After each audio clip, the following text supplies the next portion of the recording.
kegiatan hari ini memang ini rakernis ya. Jadi kita mengumpulkan pengawas kita di tingkat kota dan di kecamatan. Meskipun hanya ketua-ketua Panwascam ya. Tapi hari ini kita menyatukan persepsi sesuai dengan kondisi di lapangan saat ini dalam kegiatan pengawasan partai politik ya.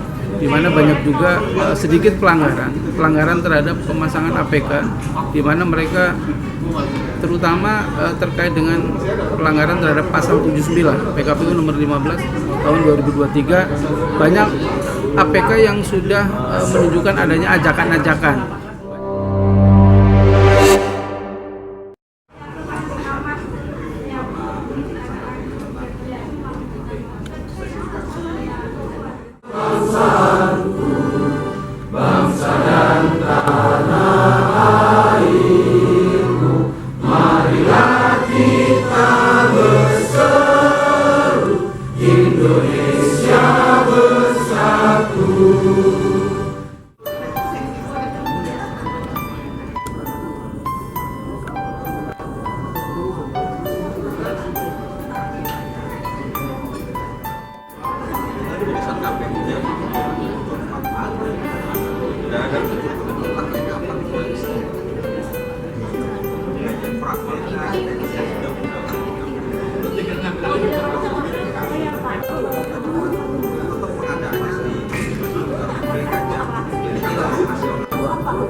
Alhamdulillah,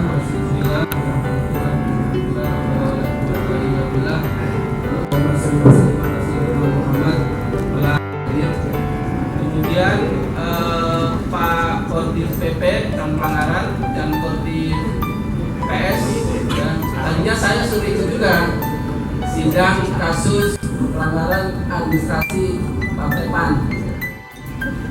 Ya, Bapak Ibu semua yang saya hormati, jadi karena tahapan kampanye sudah dekat 1,5 bulan lagi, maka kita harus bersiap-siap untuk menghadapinya.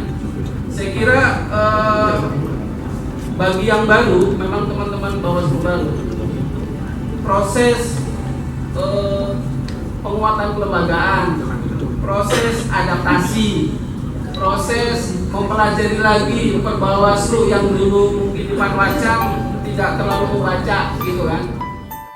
Ini bagaimana persoalan?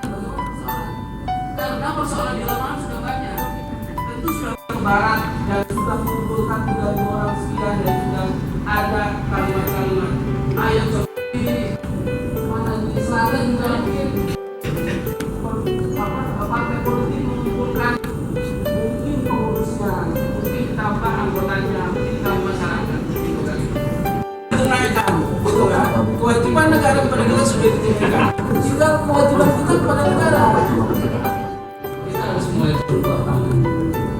Hal yang paling miris bagi kita adalah bahwa karena kita agak belum keluarnya roh bagaimana Panwaslu di wilayah-wilayah untuk berani melakukan sesuatu hal pengawasan pada tingkat-tingkat spanduk dan sebagainya. Ini juga menjadi satu hal kendala yang tadi bisa dikemukakan. Apa pendapat Pak Saroji?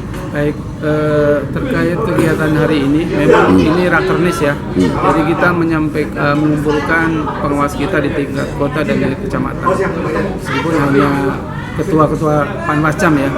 Tapi hari ini kita menyatukan persepsi sesuai dengan kondisi di lapangan saat ini dalam kegiatan pengawasan partai politik ya, di mana banyak juga sedikit pelanggaran terhadap pemasangan APK, di mana mereka terutama terkait dengan pelanggaran terhadap pasal 79 PKPU nomor 15 tahun 2023, banyak APK yang sudah menunjukkan adanya ajakan-ajakan.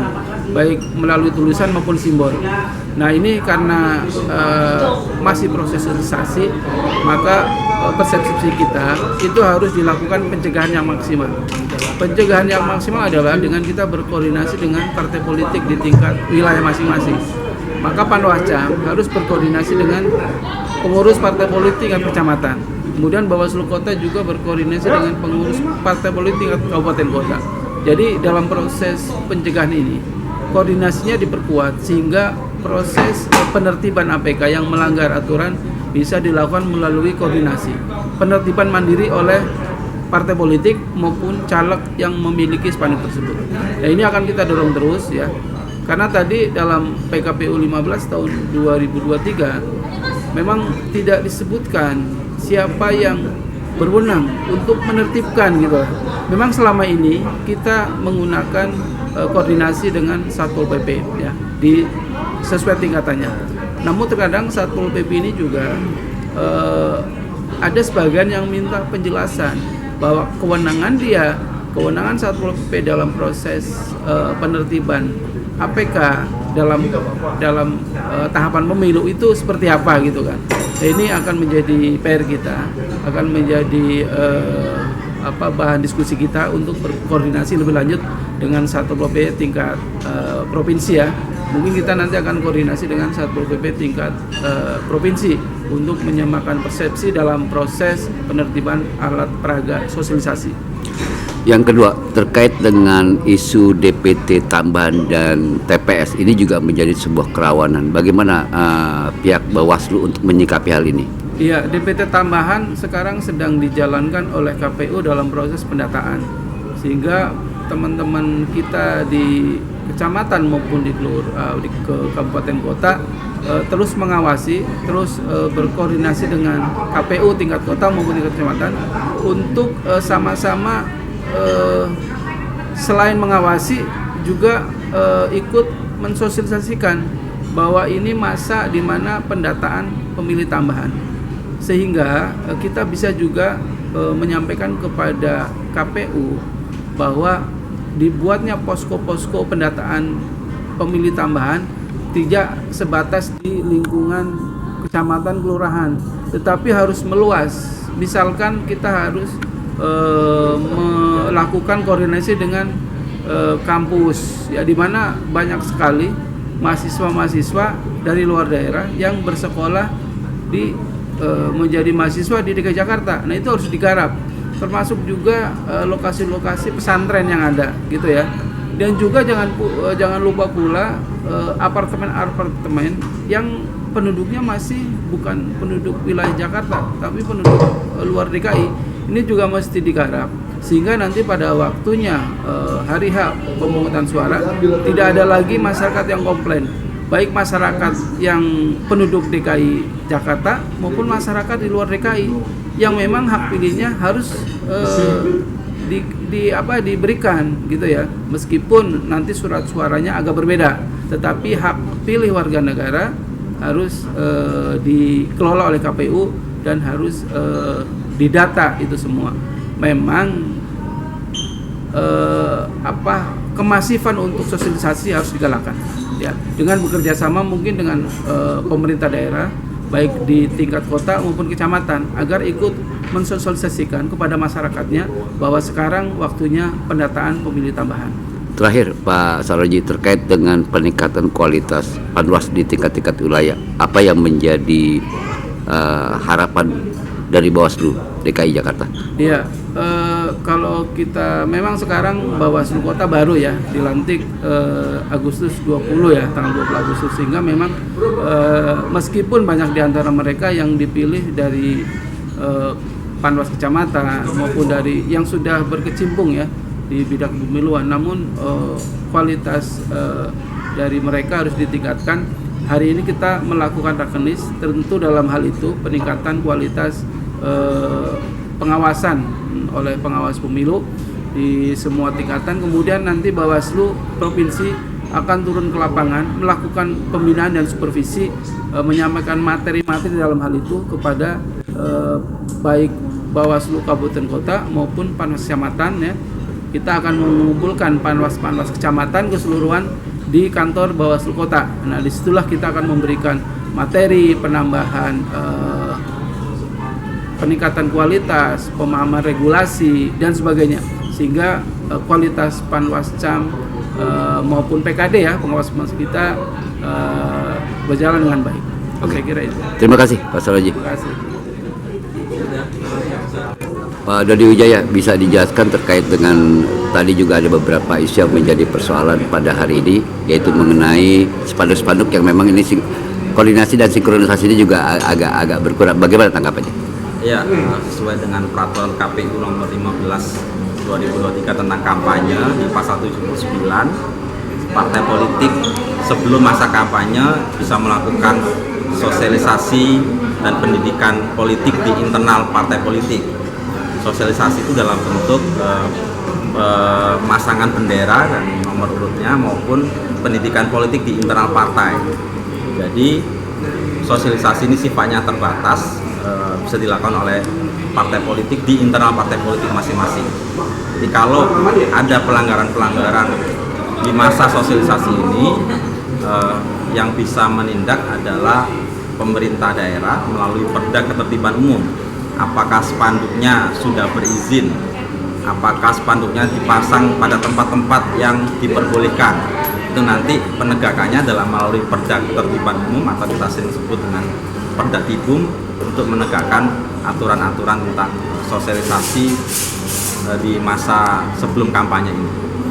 Lalu terkait dengan DPT tambahan, ini bagaimana Pak? Selain ini Pak Dodi. Ya, KPU sudah menetapkan daftar pemilih tetap ya tanggal 21 Juni oleh KPU Kabupaten Kota yang lalu.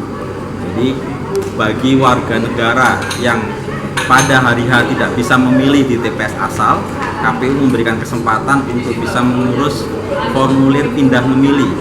Nanti akan dicatat sebagai daftar pemilih tambahan atau DPTB karena dia bekerja di luar domisili, karena dia studi, karena dia menghuni lapas, rutan, atau di panti, itu nanti bisa mengajukan sebagai pemilih tambahan atau pindah memilih.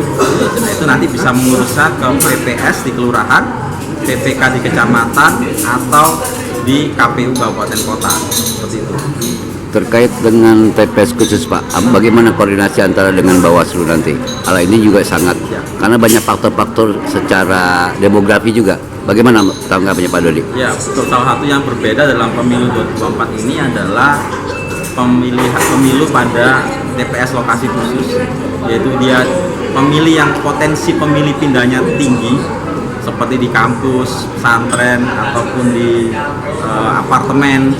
Ini daripada yang bersangkutan pulang ke rumah, ke kampung halamannya, KPU memfasilitasi untuk TPS lokasi khusus.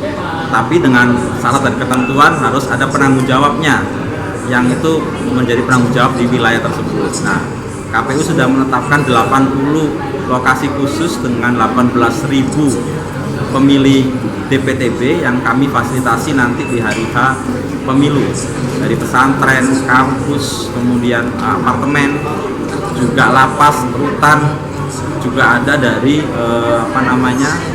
rumah sakit. Itu semua sudah kami lakukan penataan. Tapi tadi yang penanggung jawabnya bersedia untuk menjadi penanggung jawab. Oke, terima kasih Pak.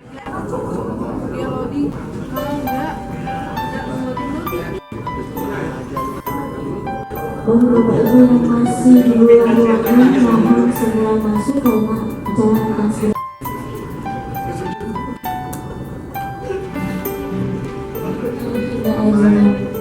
Bapak dan Ibu yang kami hormati, sebelum kita memulai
di Indonesia, tapi juga ternyata tidak sama dengan kita. Kenapa?